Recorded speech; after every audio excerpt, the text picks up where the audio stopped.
Bhagavad Gita 14th chapter గుణత్రయ విభాగ యోగంలో 11th శ్లోక. సర్వద్వారేషు దేహేస్మిన్ ప్రకాశ ఉపజాయతే జ్ఞానం యథా తథా విద్యాత్ వివృద్ధం సత్వమిత్యుత. ఇంతకు ముందు శ్లోకాల్లో ఏదైతే మూడు గుణములకి పైగా మూడు గుణముల్ని కూడా ఎలా అయితే దేని ద్వారా అణుచుకుంటే ఏ గుణం వృద్ధిలోకి వెళుతుంది అని చెప్పి ఒక్కొక్క గుణం కారణంగా మళ్ళీ ఎటువంటి బంధనాలకు వెళ్ళిపోతాము అని కూడా చెప్పారు. ఇక్కడ విశేషంగా ఒక గుణం ఒకళ్ళలో వృద్ధి చెందుతుంది అంటే వాళ్ళలో ఎటువంటి లక్షణాలు ఉంటున్నాయి, ఆ లక్షణాల కారణంగా ఏ గుణం వృద్ధి చెందుతుంది అన్నది విశేషంగా ఇప్పుడు వచ్చే శ్లోకాల్లో చెప్తున్నారు. ఇక్కడ సాత్విక గుణము ఎలా వృద్ధి చెందుతుంది అంటే వాళ్ళల్లో ఎటువంటి లక్షణాలు ఉంటున్నాయి వాళ్ళల్లో సాత్విక గుణం వృద్ధి చెందటానికి అని. అందుకే సర్వద్వారేషు, సర్వద్వారేషు అంటే ఏవైతే ఈ శరీరంలో ద్వారాలు ఏవైతే ఉన్నాయో, ఎలా అయితే ఈ శరీరంలో మనకి జ్ఞానేంద్రియాలు కర్మేంద్రియాలు రెండు ఉన్నాయి, 10 ఉన్నాయి. అయితే ఇక్కడ ఏవైతే జ్ఞానేంద్రియాలకి సంబంధించినవన్నీ కూడా ఎక్కడున్నాయి అంటే ఇప్పుడు చర్మం ఒకటి తీసేస్తే తన్మాత్రలు, కాకపోతే పంచభూతాలకి జ్ఞానేంద్రియాలకి ముడిపడి ఉన్న తన్మాత్రలు శబ్ద రసరూప గంధ స్పర్శ అంటాం. స్పర్శ అన్నది చర్మం మొత్తానికి తెలుస్తుంది. అయితే కళ్ళు ఎలా అయితే ఒక రూపాన్ని చూడగలవు, అలాగే చెవులు శబ్దాన్ని వింటున్నాయి, ఆ ముక్కు అన్నది శ్వాస పీల్చుకుంటుంది, అలాగే మనకి వాసన తెలుస్తుంటుంది, నోరు వాక్కు మాట్లాడగలుగుతున్నాము, రుచి తెలుస్తుంది నోటికి, ఇవన్నీ ఉన్నాయి. అయితే ఈ శరీరంలో నవరంధ్రాలు ఉన్నాయి అంటారు. అంటే ఇక్కడ సాధారణంగా ఈ అందరికీ ఉన్నాయి. అయితే జ్ఞానచక్షు వికసించిన వాళ్ళకి వేరు ఉంటాయి, అంటే వాళ్ళకి ఇంకా ఎక్కువగా ఉంటాయి. అందుకే ప్రాణం పోయేటప్పుడు ఈ ప్రాణం ఈ శరీరం నుంచి ఎలా వెళ్ళిపోతుంది దాన్ని బట్టి కూడా మన గతి స్థితి మారిపోతుంది అంటారు. అయితే ఇక్కడ ఉన్నత స్థితి పొందుతున్నాడు అంటే ఆ ప్రాణం అన్నది ఈ ద్వారాలన్నిటిలో కూడా మన శిరస్సు నుంచి వెళ్ళిపోతే ఉత్తమ గతి అంటారు. అలా కాకుండా ఇతరమైన ద్వారాల నుంచి ఆ ప్రాణం వెళ్ళిపోతుంది అంటే మళ్ళీ వాడు అధోగతి అంటారు. అందుకే మొత్తం 9 రంధ్రాలు ఉన్నాయి, ఈ 9 ద్వారాలు ఉన్నాయి. ఎలా అయితే ద్వారం ఉంది, డోర్ ఉంది, ఏదేం చేస్తుంది లోపలికి రానిస్తుంది, అలాగే ఇక్కడి నుంచి బయటకు కూడా పోనిస్తూ ఉంటుంది. అంటే వచ్చినవాడు బయటికి వెళ్ళటం మామూలుగా మనకి లౌకికంగా ఉన్న ద్వారాలు. అయితే ఈ శరీరంలో ఉన్న ద్వారాలు ఏంటి అంటే బాహ్య ప్రపంచం నుంచి నువ్వు ఎలాగ వాటికి అలవర్చుకుంటున్నావు, దాని పరిమితి తెలుసుకుని ఆ పరిమితిలోనే ఉంచుకుంటున్నావా, లేకపోతే బలహీన పడిపోతున్నావా వాటి వ్యామోహాల కారణంగా అన్నది ఈ ద్వారాలు కూడా మన శరీరానికి చాలా జాగ్రత్తగా దాన్ని మనం తెలుసుకుని వినియోగించుకోవాలి. పరిమితిలో ఉండగలిగేలాగా ఉండాలి, అపరిమితంగా మనం ఉండకూడదు. అపరిమితంగా ఉన్న పరమాత్మని చేరుకోవటానికి ఈ శరీరాన్ని వినియోగించుకోవాలి, కానీ ఈ శరీరాన్ని మళ్ళీ జ్ఞానం వైపుగా కాకుండా అజ్ఞానాన్ని పెంచుకునే విధానంగా మనం ఉండకూడదు. అందుకే ఇది సర్వద్వారేషు అన్నారు, అన్ని రకాల ద్వారాలు. కళ్ళు 2 ఉన్నాయి, అలాగే ఈ నాసిక రంధ్రాలు 2 ఉన్నాయి, చెవులు 2 ఉన్నాయి, ఇక్కడికి 6 అయిపోయింది, నోరు ఒకటి 7 అయిపోయింది, అలాగే మలమూత్ర విసర్జన ఇవి 2 కలుపుకుని మొత్తం 9 ద్వారాలు. అందుకే ఈ సర్వద్వారేషు. దేహేస్మిన్ అంటే ఈ అంతఃకరణ ఇంద్రియాల ద్వారా ఏవైతే ద్వారాలు ఉన్నాయో ఇవన్నీ ఈ దేహంలో ఉన్నాయి, దేహం కలిగిన ప్రతి మనిషిలోనూ ఉన్నాయి. అయితే అన్ని అందరిలోకి ఎలా అయితే జ్ఞానేంద్రియాలు ఉన్నాయి, కర్మేంద్రియాలు ఉన్నాయి, కాకపోతే వాటిని తన ఆధీనంలో పెట్టుకుని తన ధర్మాన్ని పట్టుకుంటే ఒక రకంగా ఉంటాడు, వాటి ఆధీనంలోకి వెళ్ళిపోయి అధర్మపరంగా ఉంటూ అజ్ఞాన వశమును కోల్పోయేలాగా తనని తానే నశింప చేసుకునే స్థితిలో ఉంటాం మనము లేకపోతే. అందుకే సర్వద్వారేషు దేహేస్మిన్ ప్రకాశ ఉపజాయతే. ప్రకాశ ఉపజాయతే అంటే ఈ సర్వ రంధ్రాలు కూడుకున్న ఈ శరీరం ఏదైతే ఉన్నదో ఇది ప్రకాశానికి మూలము. అందుకే ప్రకాశ ఉపజాయతే అంటే ఈ చైతన్యం ఉంది కాబట్టి శరీరం జడం కాకుండా ఉన్నది. అయితే ఈ చైతన్యం అంటే జ్ఞానమన్న వికసన బీజం ఎప్పుడైతే నీలో చిగురిస్తుందో అజ్ఞానం అన్నది మూలాల నుంచి తొలగిపోయి ఈ వ్యసనాలకి దూరంగా ఉన్నట్టుగా వికారాలకి దూరంగా ఉంటూ ఆ పరమాత్మ తత్వాన్ని, అసలైన తత్వాన్ని, ఆ పరమ సత్యాన్ని గ్రహించగలిగితే అంటే వ్యక్తం అవ్వటము అంటారు. అంటే ఆ ప్రకాశం అన్నది ఎలా ఉంటుంది అంటే ప్రకాశం అన్ని వైపులా, ఎలా అయితే ఒక దగ్గర దీపం పెట్టాను ఆ దీపం ఎలా ఉంటుంది, దీపం పెట్టిన దగ్గరే ఉంటుందా, లేదే అన్ని వైపులా ప్రసరింపచేస్తూ ఉంటుంది. అయితే ఇలా అన్ని వైపులా ప్రసరింపచేస్తున్న ప్రకాశం ఏమవుతుందంటే చుట్టుపక్కల కూడా ఆ కాంతిని ఎలా అయితే అది చూసేలాగా చేస్తూ ఉంటుంది. దాని చుట్టుపక్కల సంపర్కంలో ఉన్న వాళ్ళందరికీ కూడా ఆ ప్రకాశం కలుగుతూ ఉంటుంది. అంటే ఇక్కడ సర్వద్వారాలలో ఏవైతే ఈ దేహం అయితే ఉన్నదో ఈ దేహం ప్రకాశవంతంగా ఉంటుంది. అంటే ఇక్కడ ఇన్ని ద్వారాలు కలిగిన దాన్ని నువ్వు ఏం చేస్తున్నావు, అజ్ఞానం అన్న అంధకారాన్ని తొలగించుకుని ఆ ప్రకాశాన్ని నువ్వు ఆస్వాదిస్తూ మళ్ళీ ఈ ప్రకాశం నలుగురికి ఆస్వాదించేలాగా తయారవుతుంది ఆ శరీరము. అందుకే ప్రకాశము ఉపజాయతే అంటే ఇది వ్యాపింప చేసేలాగా చేస్తుంది. వ్యక్తమైనది అంటే అవ్యక్తంగా ఉన్నది ఎలా అయితే వ్యక్తం అవుతున్నదో వ్యక్తమైన దానికి ఇలాగ కొన్ని కొన్ని ఎలా అయితే ఇంతే ఉంది, ఇలా చేస్తుంది, అలా చేస్తున్నాం అని చెప్పగలం. అవ్యక్తంగా ఉన్నదానికి ఇలా అని చెప్పలేం మనం. ఇక్కడ అలాగ ప్రకాశం అన్నది జ్ఞానం యథా తథా విద్యాత్. జ్ఞానం యథా తథా విద్యాత్ అంటే ఎప్పుడైతే జ్ఞానం అన్నది అంటే ప్రకాశం ఎప్పుడు వస్తుంది, అజ్ఞానం అన్నది పూర్తిగా తొలగిపోయి జ్ఞాన వికసన కలిగినప్పుడు ఆ ప్రకాశం ఉంటుంది. అందుకే దానికి మూలం ఏంటి, జ్ఞానం. యథా తథా అంటే ఉన్నది ఉన్నట్టుగా, అంటే అసత్యం తెలుసుకోవాలి, చెయ్యకూడనివి ఏంటి తెలుసుకోవాలి, అది అసలైన జ్ఞానము. అందుకే యథాతథం అంటూ ఉంటారు. ఉన్నది ఉన్నట్టుగా, లేనిది ఉన్నట్టుగా మళ్ళీ ఊహించుకోవటం మాయామోహాల భ్రాంతులకి లోబడినట్టుగా అవుతుంది. అందుకని జ్ఞానం యథాతథా విద్యాత్. ఏ జ్ఞానం అయితే వివేక శక్తి అంటే చెయ్యదగినది చెయ్యకూడనిది, ఇది హాని చేస్తుంది, ఇది మంచి చేస్తుంది, ఇది హితకరమైనది, ఇది అహితము, ఇట్లాంటివన్నీ తెలియగలగటము. అందుకే యథాతథా విద్యాత్. ఇలా యథాతథా పైగా సమయానికి సందర్భానికి బట్టి కూడా ఉంటుంది. ఉన్నది ఉన్నట్టుగా యథార్థమైన పరమ సత్యాన్ని తెలుసుకోవటం, పైగా దాన్ని వ్యవహరించడం. నాకు అన్నీ తెలుసు కానీ ఏ సమయానికి ఏం చేయాలో విచక్షణ కోల్పోయినప్పుడు దానికి జ్ఞానం అంటానికి కుదరదు. అందుకే సమయానికి సందర్భానికి తగినట్టుగా సమయోచితమైన వ్యవహారం అని ఎలా అంటారో పైగా పరిమితిలో ఎక్కడ ఏది చెయ్యాలో ఆ సందర్భానికి అలా చెయ్యగలగటము. అందుకే ఏ సమయమందు అప్పుడు ఎలా ఉండాలో ఆ వివేకమే శక్తి, జ్ఞానం. వివృద్ధం సత్వమిత్యుత. వివృద్ధం అంటే ఏమిటి అంటే అది వృద్ధి చెందుతుంది. ఈ వృద్ధి చెందటం ఎలా ఉంటుంది అంటే అంటే ఎలా అయితే ఇప్పుడు జ్ఞానచక్షు అంటారు. ఈ జ్ఞానచక్షు అంటే అజ్ఞానం అన్నది తొలగిపోయింది కాబట్టి స్పష్టత వచ్చింది. ఈ స్పష్టత వచ్చిన కారణంగా ఈ బాహ్య ప్రపంచం జ్ఞానం ఉన్నవాడికి అజ్ఞానం ఉన్నవాడికి అదే చెట్టు అదే మాను అన్నీ అదే. అయితే మనం ఏం చేస్తాం, అజ్ఞాన కారణంగా పై పైన పొరలకి ఆగిపోతూ ఉంటాం. ఆ కనిపించేది తాడో చెట్టో పువ్వో ఇట్లానే చూస్తూ ఉంటాం. పైగా ఇది వేరు అది వేరన్న భేద దృష్టితో చూస్తూ ఉంటాం. ఇక్కడ జ్ఞానచక్షు అభివృద్ధి చెందిన కారణంగా అన్నిటిలోకి అంతరంగికంగా ఉన్నది ఆత్మస్వరూపం. ఇందులో ఎక్కువ అందులో తక్కువ అని కాదు, అన్నీ సమానంగానే. అది క్రిమి కీటక కావచ్చు, ఇంకోటి కావచ్చు. అంటే ఇక్కడ భేదాలు చూపించకుండా సర్వము పరమాత్మమయమన్న ఇదిలో ఉండగలిగిన వాళ్ళు. పైగా ఇది వృద్ధి చెందంటే ఇంకా ఇంకా లోతు వాళ్ళు అర్థం చేసుకునే స్థితికి వెళ్ళిపోతూ ఉంటారు. అందుకే వివృద్ధం ప్రబలమవుతూ ఉంటుంది. ఈ ప్రబలమవటం కారణంగా వృద్ధి చెందుతున్న కారణంగా ఏమవుతుంది అంటే సత్వమిత్యుత. అంటే ఇటువంటి లక్షణాలన్నీ ఉండట కారణంగా సాత్విక గుణం అన్నది ఖచ్చితంగా అటువంటి వాళ్ళు ఉంటుందని తెలుసుకోవాలి.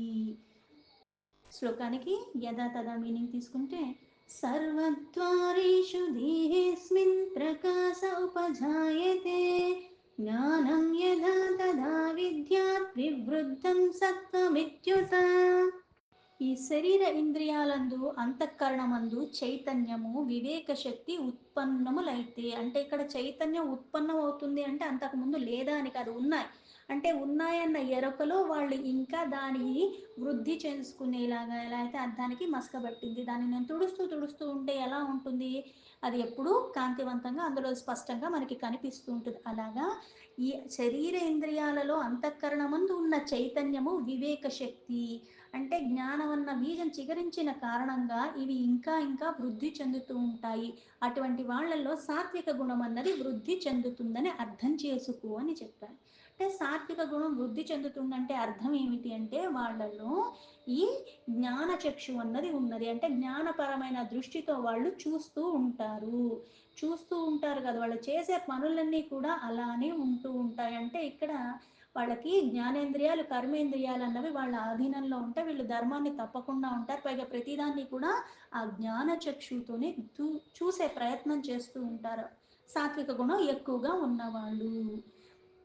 ప్రతి ఒక్కళ్ళు కూడా ఈ జ్ఞానేంద్రియాలు కర్మేంద్రియాలు అన్నీ ఉంటాయి. కాకపోతే ఏంటంటే మనం ఏదో ఒక దానికి మన ప్రవర్తన బట్టి, మన ఆహారం తినేదాన్ని బట్టి, మనం మాట్లాడే పద్ధతి బట్టి, మన నడవడిక బట్టి, పైగా మనలో ఉన్న గుణాలు భావనలు ఇవన్నిటి బట్టి కూడా ఏమవుతుందంటే ఈ గుణాలలో మళ్ళీ ఎలా అయితే ఒకటి అణిగినట్టు ఇంకోటి వృద్ధి చెందుతున్నట్టు జరుగుతుంది. పైగా ఎప్పుడు ఒకే గుణంలో మనం ఉండం.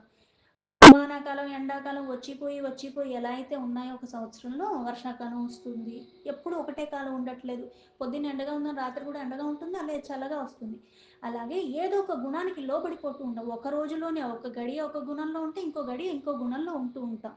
ఈ మార్పులు చేర్పులు జరుగుతూ ఉంటాయని ఇంతకు ముందు కూడా చెప్పారు శ్లోకాలు. అయితే ఇక్కడ ప్రధానంగా అంటే ఇక్కడ జడత్వం దూరమయ్యి జ్ఞాన కారణంగా వీళ్ళలో లక్షణాలు ఇట్లాంటివి శరీరేంద్రియాలలో ఉన్నవన్నీ కూడా అంటే వాటి ఆధీనం వీళ్ళకు ఉంటుంది. పైగా వీళ్ళు ధర్మాన్ని పట్టుకుని ఉంటారు. ఈ జ్ఞానేంద్రియ కారణంగా వీళ్ళు గ్రహించేవి అంటే వీళ్ళు చేసే ప్రతి పని కూడా సాత్వికంగా ఉంటుంది. ఆ బుద్ధి వాళ్ళకి ఇది చెయ్యొచ్చు, ఇది చెయ్యకూడదు, ఇది మంచి, ఇది చెడు. పైగా ఈ మంచి అన్నది ఏంటి, నాకు మంచి కాదు ఇక్కడ, నాకు మంచే చేస్తుంది, కాకపోతే దీని ద్వారా హాని కాబట్టి అవి నేను చెయ్యకూడదు. పోనీ నేను చెయ్యకూడదని కాకుండా ఇతరులు ఎవరన్నా కూడా అటువంటివి చేస్తుంటే చెయ్యకు అని చెప్పటం, నన్ను అడగలేదు కదా నేనెందుకు చెప్పాలని ఉండదు. చెప్పడం చెప్తారు, విను వినకపో అది మళ్ళీ నీకే వదిలేస్తారు. మళ్ళీ నేను చెప్తే నువ్వు వినలేదు, ఇటువంటివి కూడా వాళ్ళలో ఉండవు. అందుకే ఈ శరీరం జ్ఞానేంద్రియాలు కర్మేంద్రియాలు, కర్మలు చేయటానికి చేత్తో ఒకటి పట్టుకోవడానికి ఈ శరీరం ఇక్కడి నుంచి అక్కడికి వెళ్ళటానికి కాళ్ళు ఇవన్నీ కావాలి. అయితే ఎక్కడ పడితే అక్కడికి శరీరాన్ని తీసుకెళ్లకుండా ఏది పడితే అది లాక్కోకుండా ఇలా ఎలా అయితే నియంత్రిస్తున్నామో అలాగే జ్ఞానేంద్రియాల్ని కర్మేంద్రియాల్ని నియంత్రించగలిగిన వాళ్ళు, ప్రశాంతమైన చిత్తంతో ఉండగలిగిన వాళ్ళు, ఈ ప్రాపంచికంలో వాళ్ళు ఉంటున్నారు. కాకపోతే అవి గ్రహించేటప్పుడు కూడా జ్ఞానపరంగా గ్రహిస్తారు కానీ వికారాలు పెంచుకునేలాగా వాళ్ళు ఉండంటే దాని ప్రభావం వాళ్ళ మీద తక్కువగా ఉంటుంది. ప్రతిదాన్ని విశ్లేషిస్తూ ఉంటారు. ఆ మనస్సు వాళ్ళకి ఎలా అయితే అంతరంగికం అంటారు, మనస్సాక్షి అంటారు. అందరూ కర్మలు చేస్తూ ఉంటాం. అయితే జ్ఞానంతో చేసిన కర్మకి అజ్ఞానంతో చేసిన కర్మకి ఎలా ఉంటుందంటే వీళ్ళు ప్రకాశిస్తూ ఉంటారు. ఈ జ్ఞాన కారణంగా ప్రకాశం అన్ని వైపులు. అందుకే కొంతమంది సత్పురుషుల యొక్క సాంగత్యం చేస్తే నాకు బాధ ఏదో ఉంది, నేను అక్కడికి వెళ్ళలేదు, అయితే ఎందుకు వెళ్ళాలనిపించింది, అక్కడికి వెళ్తే నాకు ప్రశాంతత వస్తుందని అక్కడికి వెళ్తాను. అక్కడికి వెళ్ళి కాసేపు కూర్చుంటాను. నేను ఇంకా వాళ్ళకి ఏం చెప్పట్లేదు నా బాధ గురించి. అంటే ఇక్కడ అటువంటి సాత్విక గుణాలు అట్లా జ్ఞానం వికసించిన వాళ్ళ దగ్గరికి మనం వెళ్ళినప్పుడు ఏమవుతుందంటే వాళ్ళ యొక్క ప్రకాశ కారణంగా, వాళ్ళ ఒక గుణ ప్రభావ కారణంగా ఆ ప్రశాంతత మనకి లభిస్తూ ఉంటుంది సంపర్కం ద్వారా. అందుకే కొన్ని మనకి ఏం చేస్తారు, క్రతువులు నువ్వు చేయలేకపోయినా సరే దర్శించుకున్నా చాలు, స్మరించుకున్నా చాలు. అలాగే వాళ్ళకి నేను అన్నీ చేయలేకపోయినా వాళ్ళకి ఏదైనా నువ్వు సేవ చేసుకున్న అటువంటి వాళ్ళకి. అందుకే ఇక్కడ ప్రకాశం ఏర్పడుతుంది. అంటే అజ్ఞానం అన్నది నీ శరీరంలో అంతరంగికంగా బాహ్యంగా నువ్వు ఎప్పుడైతే శుచిగా ఉంటున్నావో, శుచిగా అంటే శుభ్రంగా ఉండటం కదా, ఆలోచనలు శుభ్రంగా ఉండాలి, నేను చేసే పనులు శుభ్రంగా ఉండాలి, అలాగే నేను మాట్లాడే మాట కూడా అలాగే ఉండాలి. అంటే తెలిసిగా నీ తెలియకుండా కానీ ఇతరులని ఎవరిని బాధించకుండా, ఇతరులకి హాని తలపెట్టేలాగా కూడా నా తలంపులు ఉండకుండా ఉండాలి. అందుకే ఇటువంటి లక్షణాలు వృద్ధి చెందుతున్నాయంటే వాళ్ళ సాత్విక గుణం బలపడుతుంది అని అర్థము. అంటే మళ్ళీ రజోగుణం తమో గుణం వాళ్ళకి అణిగిపోతున్నాయి అని అర్థము. అందుకే సావధానమైన మనస్సుతో ఉంటారు వాళ్ళు. ఎక్కువసేపు ఏం చేస్తారు, ఆ మనస్సు ఎప్పుడు ఆ పరమాత్మని భజిస్తూ ధ్యానిస్తూ దాని మీద లగ్నం చేసే ప్రయత్నం వాళ్ళ చేయగలరు. ఎందుకంటే చంచలత్వం లేదు. దాని కారణంగా వాళ్ళు ప్రశాంతంగా ఒక దాని మీద దృఢంగా ఒకటి అనుకుంటే ఆ పని లగ్నం చేసి చెయ్యగలరు. ఈ సాత్విక ప్రవృత్తి వాళ్ళు స్థిరత్వంతో ఉంచుకోగలరు. అందుకే త్వరగా వాళ్ళు రజోగుణాన్ని తమో గుణాన్ని అణిచేలాగా ఉంటారు. అది అనటం అణిచివేయటం కూడా వాళ్ళకి పెద్ద కష్టం కాదు. ఎలా అంటే 4ంటికి లెగాలి అనుకుంటే వాళ్ళు లేచిపోతారు. రజోగుణం సాత్విక గుణం కన్నా ఎక్కువగా ఉన్నప్పుడు ఏమవుతుందంటే లెగుస్తాం, అల్లారం ఆపేసి మళ్ళీ గంట పడుకుందాంలే అని అనిపిస్తూ ఉంటుంది. ఇట్లాంటి చిన్న చిన్నవి దాని విజృంభణ తగ్గిపోతుంది, వాటి ప్రభావం వీళ్ళ మీద తగ్గిపోతుంది, సాత్విక గుణం వృద్ధి చెందిపోతూ ఉంటుంది. శరీరం అందుకే చాలా ప్రధానము. ఇప్పుడు నేను అన్ని నియమాలతో అన్ని నిష్టలతో అన్ని నేను తపస్సులు చేసే అంత నాకు లేదు. కాకపోతే అందుకే ఏం చెప్తాను, ఈ శరీరాన్ని నిలబెట్టేది ఏంటి అంటే నీరు, అలాగే ఆహారం. అంటే ఏ ఆహారాన్ని, ఎటువంటి ఆహారాన్ని ఇస్తున్నావు, మళ్ళీ దాన్ని ఎలా స్వీకరిస్తున్నావు, అలాగే ఎవరితో నువ్వు దగ్గరగా ఉంటున్నావు, ఎటువంటి మాటలను మాట్లాడుతున్నావు, ఎటువంటి ఆలోచనలు నీలో వస్తున్నాయి, అన్నీ కూడా ఈ శరీరంలో ఒక గుణం వృద్ధి చెందటానికి, కొన్ని కొన్ని గుణాలు అణిచివేయటానికి మూలమవుతుంది. అందుకే ఆ మానవ శరీరము వృద్ధి చేసేలాగా, సిద్ధి వైపు తీసుకెళ్లేలాగా సహాయం చేయాలంటే కొన్ని కొన్ని పరంపరగా నువ్వు చేస్తేనే, అంటే ఒకరోజు చేస్తే రెండో రోజుకి రావు, నియమంగా చేసుకుంటూ వెళ్ళాలి. ముక్తికి ప్రయత్నం లేకుండానే ఇట్లాంటి అర్హత పాత్రతనాలు ఎప్పుడైతే వస్తూ ఉంటాయో ఆ గుణ ప్రభావంతో నాకు అది సులభం అయిపోతుంది. అందుకే ఈ శరీరంలో చైతన్యం ఉంది, అలాగే ఇక్కడ ఈ చైతన్యం ఉంది, అంతఃకరణం అన్నది కూడా ఎప్పుడైతే నాకు నిర్మలంగా ఉంటుందో, ఒకళ్ళ మీద నాకు ద్వేషం లేదు. ఈ సాత్విక గుణం ఉన్న వాళ్ళకి ఏం చేస్తారంటే వాళ్ళు చాలా ప్రకాశవంతంగా ఉండటమే కాకుండా చాలా సాత్వికంగా ఉంటూ ఉంటారు. ఒకళ్ళ మీద ఈర్ష్య ద్వేషం ఏది ఉండదు. ఎవరితో అయినా సరే తన ఇంటికి తన శత్రువు వచ్చినా కూడా వాళ్ళతో కూడా చాలా మంచిగానే మాట్లాడుతూ ఉంటారు. ఎందుకంటే ఆ శత్రుత్వం వాళ్ళలో చూడరు. ఎందుకు చూడరు అంటే తనకి హాని చేసిన వాడైనప్పటికి కూడా అది పరమాత్మ యొక్క చైతన్య కారణంగా ఆ జీవి ఉన్నాడు, అందుకని అలానే వాళ్ళు చూస్తారు. పైగా నా జీవితంలో జరిగే, నాకు లభించేవి, నా నుంచి దూరమయ్యేది ప్రతిదీ కూడా పరమాత్మ ఒక మహాప్రసాదంగా భావిస్తాడు. ఈ సమయానికి ఇది నాకు లభించటం మంచిది, ఈ సమయానికి ఇది నా నుంచి దూరం అయిపోవటమే నాకు మంచిది, కాబట్టి పరమాత్మ అలా నన్ను అనుగ్రహించాడన్న భావనలోనే స్వీకరిస్తాడు, సమభావ స్థితిలో ఉంటారు. అందుకే మనకి ఆహార విషయంలో కొన్ని నియమాలు, అన్ని రోజులు అలా లేకపోయినా కొన్ని రోజులైనా సరే, ఎందుకంటే ఆహారం కూడా నీ మీద ప్రభావం ఉంటుంది. సాత్వికమైన ఆహారం తీసుకోమని, మంచి పుస్తకాలు చదవమని, మంచి ప్రవచనాలు వినమని, ఆ సత్పురుషుల యొక్క సాంగత్యం చెయ్యమని, ఈ ఆలోచన మీద ఉత్తమంగా ఉండటానికి, పైగా 10 మందికి ఉపయోగపడే విధానంగా మనం నడుచుకోవాలని, ఇలా ఎల్లవేళలా ఉన్న కారణంగా మన ఆశయాలు ఉన్నతంగా ఉంటాయి, భావాలు ఉన్నతంగా ఉంటాయి, బుద్ధి ఇంకా చురుగ్గా పనిచేస్తూ ఉంటుంది. కర్పూరం దగ్గర అగ్ని ఎలా అయితే రాగానే అది ఎంతలాగా అయిపోతుంది, పైగా దీని ప్రభావంతో ఈ గుణం అన్నది వృద్ధి చెందుతూ ఉండడం ద్వారా అటువంటివే గ్రహించడానికి ఇంకా ఇష్టపడుతూ ఎప్పుడు ప్రశాంతంగా ఉంటారు వాళ్ళు. ఎందుకంటే అలజడి లేదు, జ్ఞానేంద్రియాలు ఇంద్రియాలన్నీ కూడా వాళ్ళ ఆధీనంలో ఉన్నాయి, జ్ఞానపరంగా ఉంటారు కాబట్టి సహజ లక్షణం అయిపోతూ ఉంటుంది. అందుకని వాళ్ళకి క్రమేణా ఏమవుతుందంటే ఈ సంసారం నుంచి వైరాగ్యం పూర్ణంగా ఉంటుంది.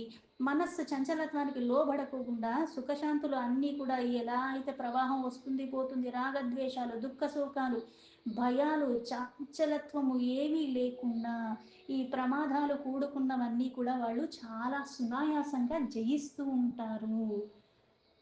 అందుకే సాత్విక గుణ లక్షణాలతో ఉన్న వాళ్ళకి, అంటే కొన్ని కొన్ని నువ్వు మార్చుకుంటూ చేర్చుకుంటూ పోతూ ఉంటే ఆ గుణం వృద్ధి చెందే అవకాశం ఉంది. ఈ గుణం ఉన్న వాళ్ళకి ఈ లక్షణాలు ఉన్నాయంటే ఈ లక్షణాల్లో ఒకటైనా నేను పట్టుకుని క్రమేణా క్రమేణా చేస్తూ ఉంటే ఇంకో లక్షణాన్ని నేను చేర్చుకుంటే ఇంకో లక్షణాన్ని నేను తొలగించుకునే అవకాశం ఉన్నది. చురుగ్గా బుద్ధి పనిచేయటం అంటే ఇప్పుడు దుర్మార్గుడు కూడా చురుగ్గా పనిచేస్తుంది, ధ్వంసం చేసుకుంటూ పోతాడు. అంటే ఏ చెట్టు కొమ్మ మీద నేను కూర్చున్నానో, నేను అవతల పక్క కొమ్మను నరికితే కొమ్మ కింద పడుతుంది, నేను ఇటు పక్క కూర్చుని నరికినప్పుడు కొమ్మతో పాటు నేను పడిపోతాను. అక్కడ వాడికి చురుగ్గా పనిచేస్తుంది, కాకపోతే ఏంటి అంటే విచక్షణ రహితంగా ఉంటాడు. చురుగ్గా పనిచేయటం, అది మళ్ళీ ధర్మపరంగా పనిచేయటం, పైగా ఇట్లాంటివి తేజోమయంగా ఉండటము, తనకి కాకుండా ఇతరులకు కూడా ఎవరికి హాని తలపెట్టుకోకుండా ఉండటం, అది జ్ఞాన ప్రకాశము. ప్రశాంతమైన చిత్తంతో ఉండటం, శ్రద్ధతో ఓర్పుతో ఉండటము, ఎన్ని ఉడదుడుకులు వచ్చినప్పటికి కూడా వైరాగ్యం పూర్ణంగా ఉండి పరమాత్మ మీద భక్తి శ్రద్ధ కూడా పూర్ణంగానే ఉంటాయి. ఓర్పుతో వహిస్తూ ఉంటారు. ఎవ్వరికి ఎట్లాంటి కష్టం వచ్చినా సరే అడ్డదిడ్డంగా వ్యవహరించకుండా అపకారం ఎవ్వరికీ చేయరు. తనకి అపకారం చేసిన వాళ్ళ పట్ల కూడా అపకారం చెయ్యాలన్న భావన కూడా లేకుండా ఉంటారు. అందరితో చాలా స్నేహంగా ఉంటారు. అందరి చేత గౌరవం, అంటే తన శత్రువు కూడా తను గౌరవించే స్థితిలో ఉంటారు. ఎందుకు అంటే నేను వీళ్ళు ఇన్ని బాధించేలాగా మాట్లాడాను కానీ ఎప్పుడు ఒక్క మాట కూడా అనలేడు, వాడు ఎంత మంచోడని వాడు అంటారు. వాళ్ళు నిన్ను పొగడాలని కాదంటే నువ్వు ఏం తెలుసుకోవాలంటే నేను ఏదో ఒక కర్మ చేసి ఉన్న కారణంగా కొన్ని నేను అనుభవించాల్సి వస్తుంది. దానికి కారణం ఒకడు అవుతున్నాడు, కొన్ని వాడు మాట్లాడవలసిన సందర్భం ఉన్నట్టుగా వస్తుంది. అది వాడి విచక్షణకే వదిలేసి ఇవన్నీ నాకు పరమాత్మ ఏదో కోణంలో నాలో మార్పు రావటానికి ఇవి నాకు ఇస్తున్నాడన్న భావనలో తీసుకోవాలి. దాని ప్రభావం నా మీద ఎక్కువ పడకుండా దాని ఆంతర్యాన్ని అర్థం చేసుకుంటూ నేను ఎలా ఇంకా ఇంకా కొన్ని కొన్ని లక్షణాలను వదులుతూ ఉండాలి. ఈ గుణాలన్నీ సంపన్నంగా ఉండటం కారణంగా అటువైపుగా ఆలోచన ధోరణి ఉంటుంది. అందుకే ఈ శరీరంలో ఉన్న చైతన్యము, అందుకే జ్ఞానేంద్రియాలు కర్మేంద్రియాలు అన్నవి చాలా ప్రధానం. అందుకే మనకి చాలా సులభతరంగా చెప్తారు. కంటికి ఇంపుగా కనిపించిందల్లా, మనసుకి నచ్చిందల్లా మనం మళ్ళీ దాని వెనకాల ఉరుకులు పరుగులుగా వెళ్ళకూడదు. చుట్టూ ఉన్న మాయామోహంతో ఉన్నదానిలో అన్నీ బాగానే ఉన్నాయి. అయితే ఈ బాగున్నవన్నీ నాకే కావాలని కాకుండా పరమాత్మ ఇచ్చిన సృష్టిలో భాగమే. ఆస్వాదించు, ఆస్వాదించడానికి కళ్ళిచ్చాడు అంతవరకే. ప్రతిదీ నాకే సొంతం అవ్వాలి అన్నట్టుగా, పైగా నాకు దక్కంది ఇంకెవరికన్నా దక్కితే కూడా మళ్ళీ ఈర్ష్యా ద్వేషాలు రాకుండా, ఎందుకంటే అందరికీ ఒక పరిమితి ఇచ్చాడు.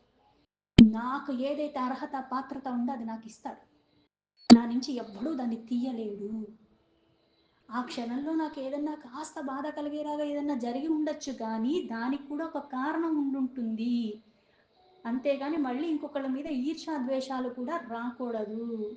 వాళ్ళు అలా అనుకున్నారు కాబట్టి నాకు ఇది అయిపోయింది, వీళ్ళు ఇలా చేస్తున్నారు కాబట్టి నాకు ఇది అయిపోయింది, ఇటువంటి ఆలోచనలు రాకూడదు. ఈ గుణదోషాల కారణంగా ఇంకా ఇంకా నాకు వికారాలు వచ్చే అవకాశం ఉంటుంది. తెలిసి చేసినా తెలియకుండా చేసినా తప్పు చేసింది తప్పు ఎలా అవుతుందో ఇక్కడ కూడా అంతే. ఒక కార్యం నేను చెయ్యాలి అంటే ఇక్కడ మానసికంగా వాక్కుల రూపంలో కూడా జరుగుతూ ఉన్నాయి. అవన్నీ కూడా నేను మాలిన్యాల రహితంగా నిర్మలంగా ఉంచుకోవాలి. ఏది గ్రహిస్తున్నాను అంటే మానసికంగా, అలాగే శారీరకంగా వాక్కు రూపంలో కూడా వినేది, చూసేది, మాట్లాడేది ప్రతిదీ నా మీద ప్రభావం చూపిస్తుంది. అందుకే ఇవి నియంత్రించటం ఎప్పుడైతే అలవర్చుకున్నావో కొన్ని కొన్ని లక్షణాలు నీలో సహజంగానే పెరుగుతూ ఉంటాయి. ఎక్కడ పడితే అక్కడికి అమూల్యమైన శరీరాన్ని తీసుకుని వెళ్ళకు. నీలో వికారాలు ఉన్నాయి, ఆ వికారాలు మళ్ళీ ఇట్లాగ ఎక్కడ పడితే అక్కడికి వెళ్ళిపోయి ఏది పడితే అది తింటే దాని ప్రభావం ఇంకా ఎక్కువగా ఉంటుంది అని ఇన్ని నియమాలు పెట్టారు. నువ్వు వీటిని అన్నిటినీ జయించగలిగి ఏది తిన్నా నీ మీద ప్రభావం లేకుండా, ఎక్కడికి వెళ్ళినా నీ మీద ప్రభావం లేకుండా నువ్వు ఉండగలిగే స్థితి నువ్వు చేరినప్పుడు దేన్ని నువ్వు నియంత్రించక్కర్లేదు. ఎందుకంటే ఆ వైరాగ్య కారణంగా వాటిని నువ్వు అయిష్టంగానే చూస్తావు, దాని ప్రభావం నీ మీద ఉండదు. అంత సిద్ధి పొందే స్థితిలో నేను లేను కాబట్టి కొన్ని నేను నియమాలు పెట్టుకుని కొన్ని నేను ఖండిస్తున్నట్టుగా వాటికి దూరంగానే ఉండటం అలవర్చుకోవాలి. దీంతో భగవద్గీత 14th చాప్టర్ గుణత్రయ విభాగ యోగంలో 11th శ్లోక సంపూర్ణం.